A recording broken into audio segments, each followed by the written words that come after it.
ഓട്ടോകാഡിന്റെ യൂസേജിന് ഒരു നെക്സ്റ്റ് ലെവലിൽ എത്തിക്കാൻ പറ്റുന്ന ഒരു അടിപൊളി ടൂളാണ് ഞാൻ ഇന്ന് പരിചയപ്പെടുത്താൻ പോകുന്നത് കേട്ടോ. അപ്പൊ എക്സ്റ്റേണൽ റെഫറൻസ് അഥവാ എക്സ്റെഫ് എന്ന് പറഞ്ഞ കമാൻഡ് ഉപയോഗിച്ചിട്ടാണ് ഇത് ചെയ്യുന്നത്. ഇതെന്തിനാന്ന് വെച്ചാൽ പല ഡിപ്പാർട്ട്മെന്റുകൾ വർക്ക് ചെയ്യുള്ളൂ. ഇപ്പോൾ സ്ട്രക്ചർ ഡിപ്പാർട്ട്മെന്റ് ഉണ്ടാവും, സർവേ ഉണ്ടാവും, ആർക്കിടെക്ചർ ഉണ്ടാവും.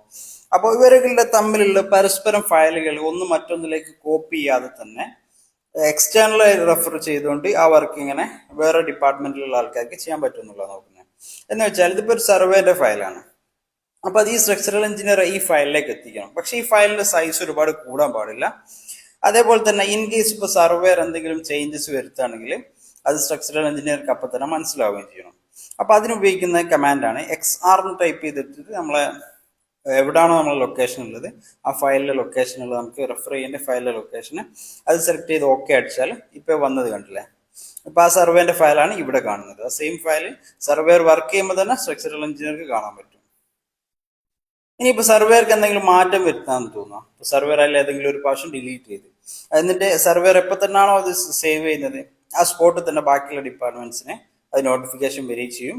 അത് വരുന്ന ചേഞ്ചസുകൾ അവർക്ക് അവിടെ തന്നെ സൈമൾട്ടേനിയസ് ആയിട്ട് കാണാനും പറ്റും.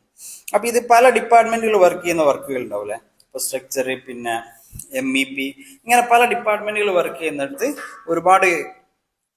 ഒരുപാട് കൺഫ്യൂഷൻസ് ഒക്കെ ഒഴിവാക്കാൻ പറ്റുന്ന ഒരു അടിപൊളി ടൂളാണിത്. അപ്പൊ ഇത്തരം ടൂളുകളൊക്കെ പഠിക്കണം എന്നുണ്ടെങ്കിൽ ഈ കാണുന്ന നമ്പറിൽ ഒന്ന് വാട്സപ്പ് ചെയ്താൽ മതി.